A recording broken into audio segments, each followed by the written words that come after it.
अच्छा ये बताइएगा कि जो अमेरिका के समझते अंदर हम रह रहे हैं अमेरिका के अंदर जुबैर साहब पाकिस्तानियों ने कुछ रोल प्ले किया। अब वहां पे कुछ एक पहली बार मैंने तो देखा कि वहां पे एक एक्शन वो अपनी पॉलिटिकल एक्शन कमेटी अलग से बना ली और उसने ट्रंप को सपोर्ट किया। तो क्या वो सपोर्ट जाहिर है अगर वो जारी रहती है तो क्या उसके असरात कुछ यहाँ देखे जा सकते हैं?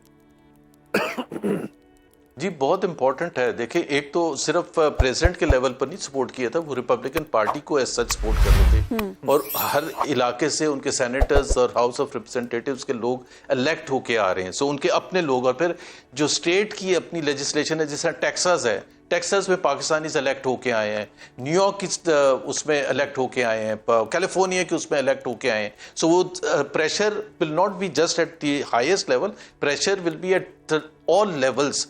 और इसमें जब ये सारे यूएस में जो पाकिस्तानीज हैं, पाकिस्तानी अमेरिकन हैं, आज से तकरीबन महीना पहले जब इनकी गैदरिंग हुई थी और ये फैसला करना था कि किसको सपोर्ट करना है, ट्रंप को करना है या हैरिस को करना है, वाइस प्रेसिडेंट हैरिस को करना है, तो उसमें 90% से ज़्यादा पाकिस्तानीज ने डिसाइड किया था कि ट्रंप को सपोर्ट करना है।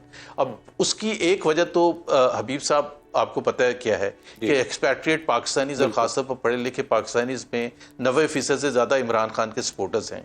और ये कोई मेरा ख्याल है अजीब बात नहीं है, मतलब वो हैं, आज की बात नहीं है, हमेशा से रहे हैं, पिछले 5, 6, 7 साल से, 10 साल से, और फाइनेंशियली भी सपोर्ट करते रहे हैं। तो उन्होंने ट्रंप को भी फाइनेंशियली, जो वेल ऑफ पाकिस्तानी अमेरिकन हैं, एक डॉक्टर्स की एसोसिएशन है, उन्होंने फंडिंग की है ट्रंप के लिए और बाकी जो सेनेट और दूसरे जो उनके कैंडिडेट्स थे उनके लिए। सो इन रिटर्न ऑब्वियसली वो एक चीज़ तो मिनिमम एक्सपेक्ट करेंगे कि पाकिस्तान यूएस रिलेशन के हवाले से, और ख़ास तौर पर जो पाकिस्तान में पिछले 2 साल से हो रहा है और फिर इलेक्शंस के हवाले से इमरान खान साहब जेल है, तो उनकी तो ख्वाहिश होगी कि फ़ौरन कोई ऐसा हो कि जी ट्रंप साहब प्रेशर डालें और इनको छोड़ना पड़ जाए इमरान खान को।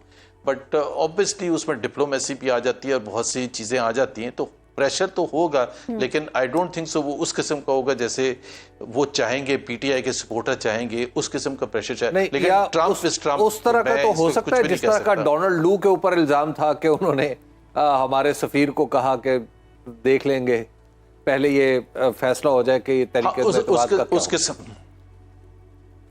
देखिए मैं आपको एक चीज और चीज बताऊं कि जब अमेरिका में जब प्रेसिडेंट का इलेक्शन होता है और एक नई पार्टी का प्रेसिडेंट आता है, जिस तरह रिपब्लिकन डेमोक्रेट्स की जगह रिपब्लिकन आए, तो thousands of jobs get changed.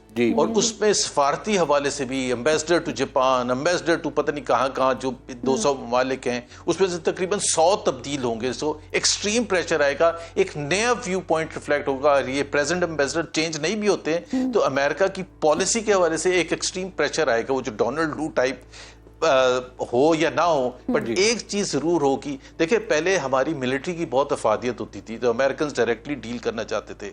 आपने वो किसका नाम लिया था, अमेरिका के जो अपॉइंटमेंट थे अफगानिस्तान में, रहे इमरान खान के लिए, ज़ल्मे खलीलजाद, तो वो उनका भी बड़ा इन्फ्लुएंस होगा।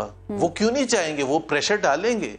और अभी तो 2 महीने से ज्यादा हैं ट्रंप को टेक ओवर करने में, जो उनके लिए एक पॉलिसी अपनी फाइनलाइज करना, स्ट्रेटजी फाइनलाइज करना, डोमेस्टिक इकोनॉमी के पॉइंट ऑफ व्यू से, फॉरेन पॉलिसी के पॉइंट ऑफ व्यू से, तो चेंजेस तो आएंगे, ऐसा तो नहीं होगा कि चेंज ना आए।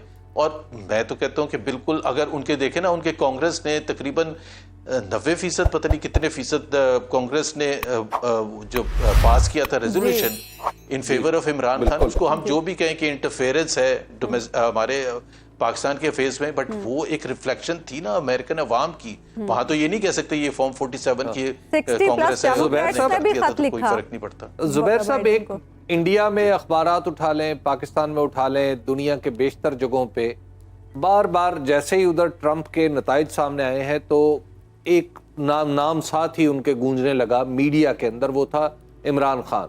बहुत सारे लोग ये सोच रहे थे कि इमरान खान का नाम लिया जाएगा पहली तकरीर में, लेकिन जब उनकी साइलेंस भी आगे एक खबर बन गई। फिर कुछ लोग ये कह रहे थे कि इमरान खान का नाम पूरी कैंपेन के दरमियान नहीं लिया, वो साइलेंस भी एक खबर बनी।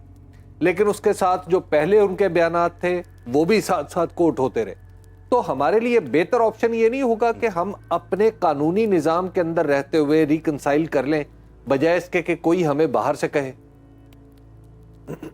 Absolutely, Pakistan has to rethink. Pakistan देखे ना, बाइडेन ने अगर पाकिस्तान को सपोर्ट नहीं किया था उस तरह से जैसे करना हम एक्सपेक्ट करते हैं, तो पाकिस्तान की मुखालफत भी नहीं की थी, पाकिस्तान की एडमिनिस्ट्रेशन की भी नहीं मुखालफत की थी, पाकिस्तान के इलेक्टोरल प्रोसेस की भी नहीं मुखालफत की थी, पाकिस्तान के बीच में वो रुकावट नहीं बने थे। ह्यूमन राइट वायलेशंस के हवाले से सारी दुनिया की, अमेरिका में भी ह्यूमन राइट वायलेशन ऑर्गेनाइजेशंस चीख रही थी कि पाकिस्तान में क्या हो रहा है, लेकिन वो उस तरह से खामोश रहे थे। तो पाकिस्तान के लिए मेरा ख्याल है मैसेज लेना, लेकिन मैं जो ख्वाजा आसिफ का बयान का जिक्र कर रहा था, अगर वो रिस्पॉन्स है तो फिर तो कोई अच्छा नहीं होगा पाकिस्तान के लिए, क्योंकि वो कह रहे हैं अमेरिका एक इंडिविजुअल के लिए रिलेशनशिप खराब नहीं करेगा। Imran Khan is not one individual. Imran Khan represents the aspirations and the wishes of the majority of Pakistan, और who better than Donald Trump to understand कि जी अवाम जब एक किसी के पीछे खड़े हुए होते हैं। अच्छा, डोनाल्ड ट्रंप का तो बहुत सा जो कैरियर का हाइलाइट्स हैं, अगर आप पिछले 4 साल में उनकी कन्विक्शन भी हुई, वो कोर्ट केसेस भी फेस करते रहे और पता नहीं क्या क्या होता रहा, और फिर लोग कह रहे थे कि जनवरी 6, 2021 को जो कांग्रेस के बाहर हुआ था हंगामा, वो उस तरह से वो कहते थे ना पाकिस्तानी इसके जी वो मास्टरमाइंड थे, जैसे मई 9 के मास्टरमाइंड इमरान खान है। तो आज देख लें कि अमेरिका के अवाम ने, और बड़ी स्टनिंग विक्ट्री, मतलब कोई ये छोटा इलेक्शन नहीं है, कोई कांटे का इलेक्शन नहीं हुआ इन द एंड। तो अभी तो जो आपने नंबर्स बताए थे, तो उसमें तो तकरीबन 35 से ऊपर इलेक्टोरल कॉलेज वोट्स का रिजल्ट आना है। So it's a stunning victory. और इवन द डिफरेंस जो है, जिस तरह न्यूयॉर्क हमेशा जाता है डेमोक्रेट्स के पास, न्यू जर्सी जाता है, उसमें भी जो गैप कम हुआ है in favour of the Republicans. तो जब ये डेमोक्रेट्स सो के उठेंगे और समझेंगे कि हुआ क्या, तो बहुत बड़ी दिक्कत। So Donald Trump is empowered not to take all the tough decision, चाहे उसमें इमरान खान के हवाले से हो, और ये तो मैं एक्सपेक्ट भी नहीं कर रहा था वो अपनी पहली स्पीच में इमरान खान का जिक्र करेंगे, लेकिन उनके फॉरेन पॉलिसी इश्यूज का वो अगर जिक्र करते हैं, जो कैंपेन में किया था, तो वो रशिया यूक्रेन वॉर का जिक्र करते हैं, वो चाइना अमेरिका की रिलेशनशिप के हवाले से जिक्र करते हैं। Those are larger issues for him. Individuals की बात नहीं करते। मोदी साहब को वो बड़ा पसंद करते हैं, लेकिन मोदी साहब का उन्होंने कैंपेन में नाम तो नहीं लिया था, हालांकि he badly needed the votes of the Indian Americans, also the Muslim Americans and Pakistani Americans. But वो मेरा ख्याल है इतना तो सोच उनमें है कि उन्होंने ये छोटे इशू उनके लार्जर पॉइंट से इसका जिक्र नहीं किया था।